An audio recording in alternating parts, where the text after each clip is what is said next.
What is up, guys? It's the Sound Alchemist here with Gershwan. And today we're back at it to answer your questions in another episode of For the Greater Whoa! This is a video series where we answer the questions left by you, the viewer. If you have a question for us, comment down below. Put question in front of your question because we get to those questions first. And that is what Marco Polo Erakovic did. Ooh, I think I pronounced that right. Erakovic. High five for me. He asks, why are Tyranids drawn to the Astronomican and Terra? Is there some sinister connection here, or merely a psychic lure for them? Yeah, I feel that anywhere where there's a psychic presence, usually that means biomass. And where there's biomass, you expect the Tyranid to be coming at it. Yes. But actually, because you said, is it lure? So what if, because my theory right now, if you check out our 40 facts on the old ones, or where the old ones are at, the whereabouts of the old ones, I forget the title. I'll link it somewhere on this video. But the whole theory is that the Tyranids are actually a biological weapon that has been shot by the old ones towards Earth, or well, towards the galaxy so that it can consume everything, including the Necrons. Really, their main point is to destroy the Necrons. No. Their main point is to destroy... Their main point is to destroy the biological aspects of the galaxy so that the old ones can have a clean slate to come back and there's no chaos, because chaos feeds off of biological emotions and whatnot. So the Tyranids are supposed to get rid of that. And the Tyranids don't feed the chaos because they're Shadow in the Warp and all that kind of stuff. So they're specifically built or genetically modified so that they are anti-psyker, anti-immaterium, and then they're drawn to Terra because of the Astronomicon, because they want to consume it. They want to get rid of it. They see the Astronomicon as a source of power for chaos because it's a psychic signal. Beacon.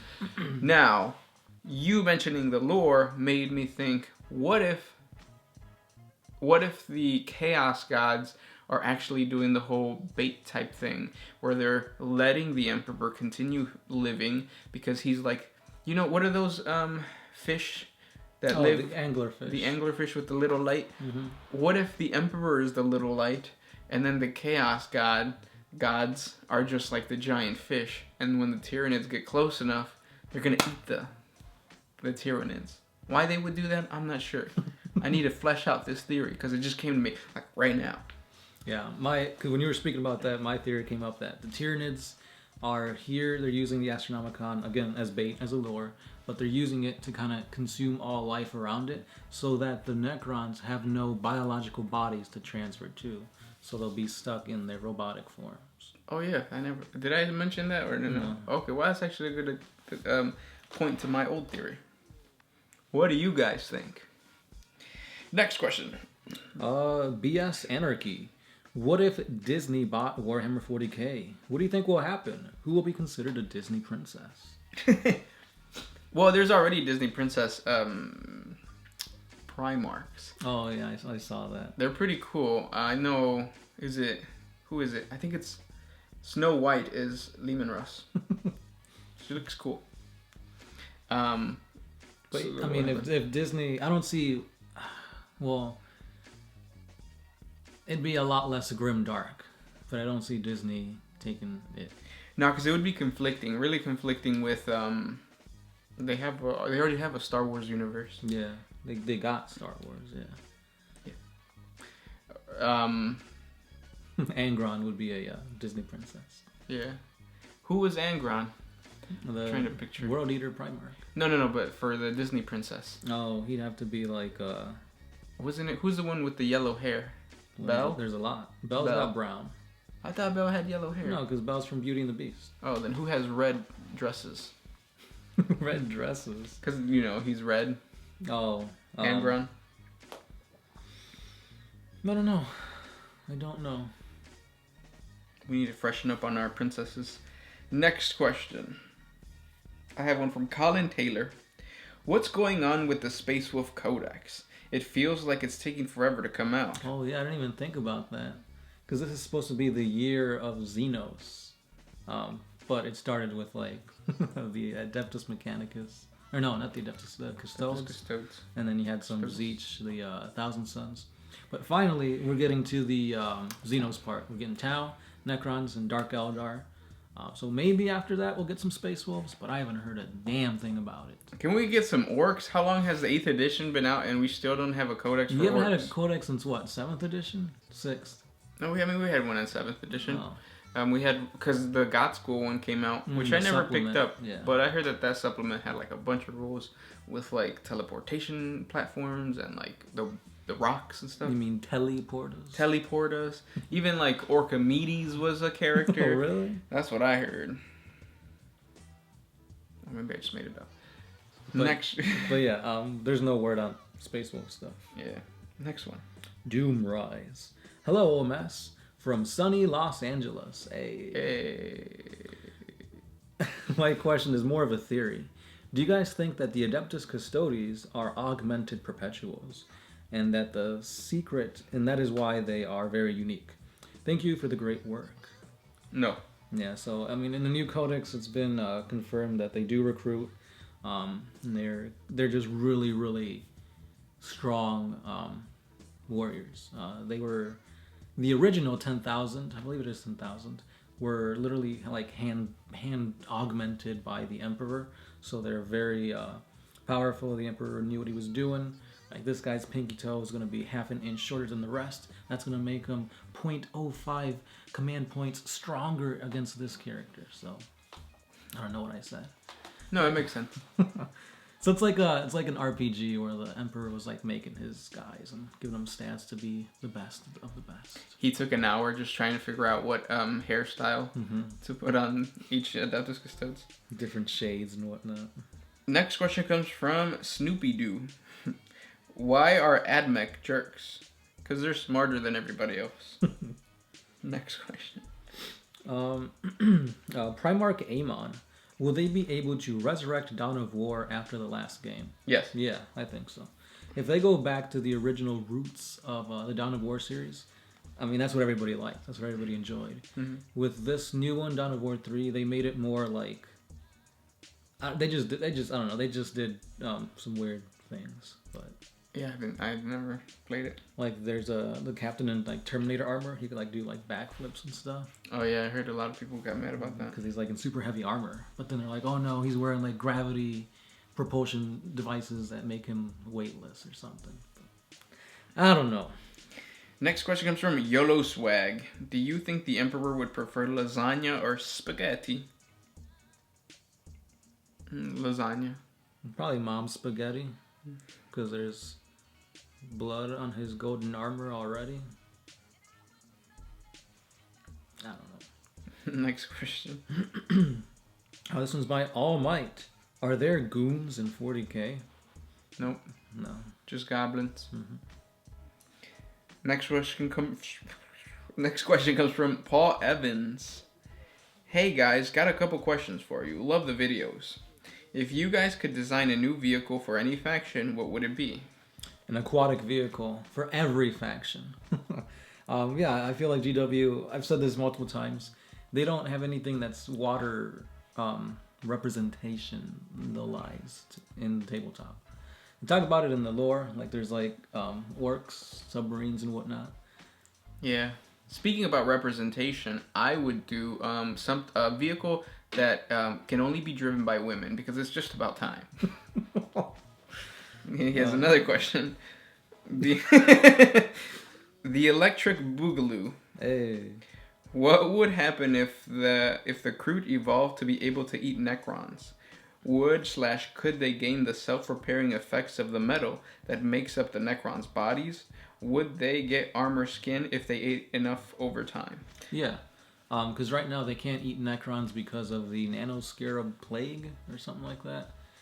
Basically, they die if they try to eat Necrons. I didn't know that. That's cool. Yeah, so they would have to... I don't even know how they could evolve to combat this this plague. Even though if they did, I don't think that... like it would be like self-repair in the sense of like Wolverine type of self-repair, but I don't think it would be self-repair like the Necrons. Because the Necrons... like if you kill a Necron warrior... his soul or whatever, not his soul, but like his being or whatever goes back into the tomb world and then comes back as another Necron. But I mean, if they, let's say for some reason they did adapt and they like got all metal, they'd look exactly like Predator from Aliens vs. Predator. Basically. Next question. This one is by Dragon Punch. So far, what do you guys think of the new stuff on the Tau Codex? So you've put out a few news videos and you've talked about some of the stuff on there. And I think it's good. It's not great, but it's not bad either. Like, it's making the Tau... how do I put it? The Tau are doing what they're supposed to do, but at cheaper points cost. So nothing game-changing came out. Nothing that's gonna break the internet, so to speak. I mean, it's just Tau doing what Tau does best. I just pictured an image of a Tau woman, like the Kardashian. Oh, that picture. Popping champagne over I don't like any of the Codex stuff. Because screw the Tau. Next question comes from Yitz Team 64. What happens if the Imperium encounters a race of Xenos they're nearly indistinguishable from humans? Do they bring them into the fold or do they exterminate? Well, I mean, there are like non-human looking humans in the Imperium. You got like the squats, the ratlings, Beastmen, the felin. What is it? The Filamins, furries. So I mean, they're and beastmen too. Nice. And beastmen too. Oh, you're trying to poke fun at me? Even though aren't they called Xenagors? No, that's something different. Where are they? Beastmen are Xenagors, aren't they? Kinda, yeah. Anyways. Centaurs, you could say. Minotaurs. They're all beastmen. So what do you think would happen? Well, his thing is a little different, though, because he's saying that it is a Xenos species. So it's a species completely foreign to the biology of a human. But it's human. Yeah, human in appearance. So, like, I think the Imperium at first would, like, try to connect with them or whatever. If the Mechanicum is smart and these aliens have some type of power that they want, then of course they're going to say, yeah, they're human. If they're not, the genitors or the magobiologists are going to, relay the message to the Imperium that, hey, these guys are aliens. And then the Imperium would just kill them and take their stuff. Well, no, because they don't like using Xeno stuff. Well, like under the table type stuff. Mm-hmm. Like the that Necron blade that the Death Watch use. Oh yes. It's not Necron technology. It's just really, really old human tech. Yep. Or we don't know where it came from. Last question. This one is a question for you, Gershwin. Oh. Can a human pariah kill the Emperor? This is from Party Omelet. No. Not right now. And probably, maybe like during the Dark Crusade, if they were like slick enough, if they were a spy or something. But like, no, now not even an assassin who's like super highly trained can break into the Golden Throne and kill the Emperor. Because I think the Adeptus Custodes would be like, nah. And now this is the actual question for you, because it's a part 2. Okay. Can a pariah also temporarily separate an orc from their wall energy? That's a good question. No, right? Yeah, no, I don't think so, because I think it's biological. Right, it's like tied into their biology. Like their cells. Genes. See, the brain is connected to the stomach of an orc. Orcs have stomachs? Yeah, they have stomachs. They eat squigs. But do they poop squigs? They sweat it out. Remember we talked about this for like 15 minutes? Mm-hmm. Orcs sweat. They don't poop. Imagine if we did that. We'd be smelly. Mm-hmm. It's like, oh damn, you're like rubbing, smearing poop all over your forehead. And those were the questions for today. Don't get sweat in your eye. That would burn. Thank you guys for sending these questions our way. Make sure to put question in front of your question because we get to those questions first. I don't think we've said that. We said it today, yeah. Have we? Yeah. Okay. Yeah. See you guys tomorrow. This is Sound Alchemist. Gersh 1. And we're out of here.